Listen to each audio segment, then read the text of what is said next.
Hello, people of Earth! It's me! Jacob! Oh, there it is. That's how I... Nope, that's not it, Jacob. Okay. Nope, it's back on again. Okay. And I am ready for launch. I mean, not really. I don't actually have a rocket or anything, but I am ready for initiative. Initiative is seeing what needs to be done and doing it. Astronauts are really great at showing initiative. When they see what needs to be done, they don't just ignore it. They do something about it. They even have this thing they do before every launch.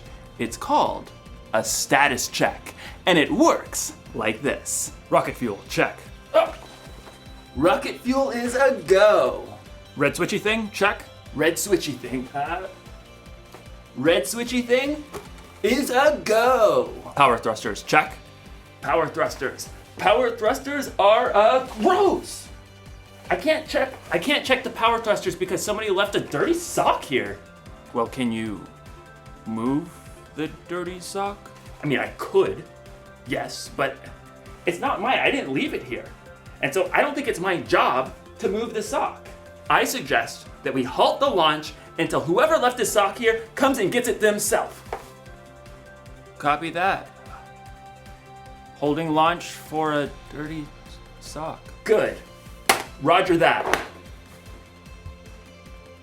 I wonder how long I'm gonna have to wait for someone to come get this sock. Probably gonna be here for a while. You know what?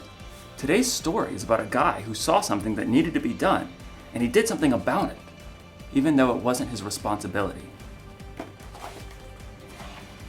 Sounds like a great guy. Will somebody come get this sock? It smells. Some people, am I right? Ugh.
All things are possible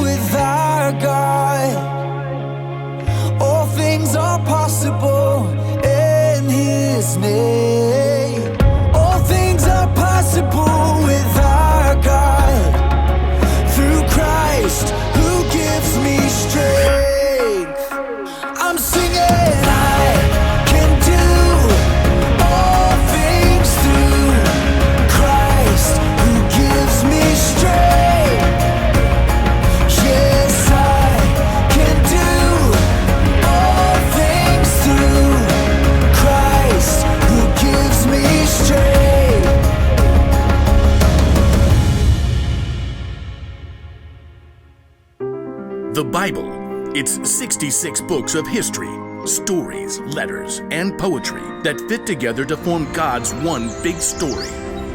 The epic adventure of how He created us and loves us so much that He made a way to rescue us. As we travel through the Bible, from Genesis to Revelation, we discover people who met God and found their lives changed forever. Now, for an amazing story. Inspired by the book of Nehemiah, chapters 1 and 2. Over and over, the Israelites promised to be faithful to God. But over and over again, they turned away from Him. At last, God allowed enemy armies to take His people captive and carry them off to Babylon, nearly 1,000 miles away. After 70 years, God allowed some of His people to return to Jerusalem and rebuild the temple. But back in Babylon, now part of Persia, the rest of the Jews had made lives for themselves. In fact, a Jew named Nehemiah had become quite important. Greetings. I am cupbearer to the king. A cupbearer was like a bodyguard who checked to make sure that no one poisoned the king's food or drink. Nehemiah was likely a trusted advisor. Your Majesty, may I suggest the date pudding? But though it was nearly 150 years since the Israelites had left Jerusalem, Nehemiah's heart was still in his homeland. When his brother Hanani returned from his trip to Judah, Nehemiah had a chance for some news. Brother, how are the people left in Jerusalem? Some are still alive, but they're having a hard time. Oh no. The wall of Jerusalem is broken down. The gates have been burned with fire. People are ashamed. That's terrible. A city without walls could never prosper. The people would always live in fear of being attacked. I'm sorry to bring such bad news. No, I'm glad you told me. Dismayed, Nehemiah sat down and wept. He couldn't even eat for several days. Instead, he poured his heart out to God. Lord, you are a great and wonderful God. See how your people are suffering. Please listen to me. I'm praying for the people of Israel. We Israelites have committed sins against you. We haven't obeyed the commands you gave to Moses. Nehemiah reminded God of the promise He made to His people. You said, if you people are not faithful, I will scatter you among the nations. But if you return to me, I will bring you back.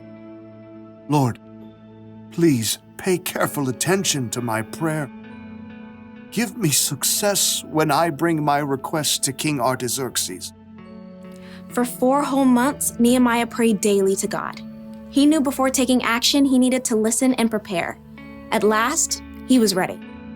Your Majesty. Anyone who came before the king was supposed to appear happy. But for the first time, Nehemiah allowed his true feelings to show. Oh, why are you looking so sad? May you live forever? Why shouldn't I look sad? The city of my people has been destroyed, and fire has burned up its gates. The king could have been annoyed and ordered Nehemiah to be punished. But God moved his heart. Well, what do you want? Nehemiah prayed silently for the right words. Send me to Judah. Let me go to the city of Jerusalem. I want to rebuild it. The king frowned and glanced over at the queen. At last he said, How long will your journey take? When will you get back? Precisely as many moons as are required. Fair enough. Dismissed. Nehemiah turned to leave, but he knew there was more he needed for the job. If it pleases you, may I take some letters with me? I want to give them to the governors west of the Euphrates River. Then they'll help me to travel safely. Done. Oh, and a letter to the caretaker of the royal park? So he'll give me logs for the wall and gates and a house? What next? A whole escort of army officers and horsemen? That would be fantastic. Fine. All of it. Get on with it. God had given Nehemiah such favor with the king that he had everything he needed for his long journey to Judah. At last, Nehemiah had reached the city he dreamt of his entire life. Jerusalem. Though Nehemiah was overjoyed by the first glimpse of the city, it must have been difficult to see its crumbling, broken down walls. So much work to be done. But Nehemiah didn't tell anyone his plan at first. On a bright moonlit night, Nehemiah snuck out with only a few others to see the full damage to the walls. We have to know what we're up against. Nehemiah traveled by donkey. With a few trusted friends, they left the city through the broken valley gate. Let's head toward the Jackal Well. At last, Nehemiah got a clear picture of the devastation. Jagged piles of rock lay everywhere. The gates were gone with scorched, gaping holes in their place. It's such a big job. Only God can do this. Nehemiah circled what was left of the wall, heading up the Kidron Valley and at last returning through the valley gate. The next morning, he called together the priests and nobles and officials.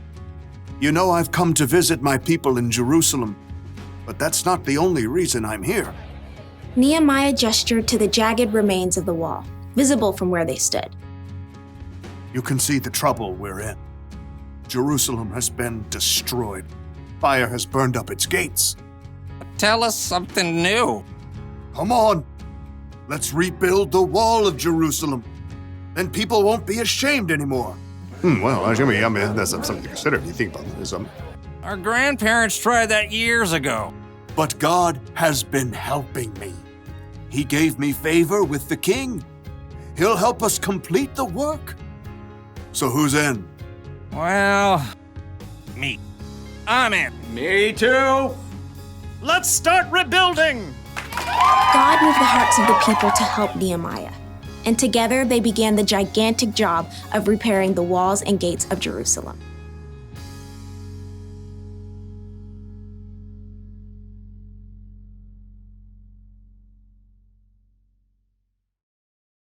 You ever see a piece of trash on the ground and just walk by without picking it up because you didn't put it there? Or maybe someone didn't clean up after themselves when dinner was over? Do you just leave the messy dishes lying around? Do you ignore someone else's dirty sock? A lot of people see what needs to be done, but then don't do it because it's not their job. It's not their responsibility. But showing initiative means getting things done, not waiting for someone else to do it. That's what Nehemiah did when he started rebuilding the wall around Jerusalem. It's what Jesus did too. When he saw a need, he did something about it. He healed people who needed healing. He taught people who needed to learn. And Jesus took care of our greatest need when he died on the cross for our sins. So, if you want to show initiative, don't just see what needs to be done, do something about it. Do a status check. Do you see any dirty dishes? Dirty dishes. Oh! Dirty dishes. Cleared away. Check. Do you see any trash? Water bottle? Recycled. Check. Do you see a dirty sock? Dirty socks cleared away, even though it's not my job. Check. Here's the one thing to remember today. Don't wait for someone else to do what needs to be done. Initiative takes a lot of work for sure, but it's worth it. It helps you, it helps other people, and it helps the world. And maybe, just maybe, it can help the universe.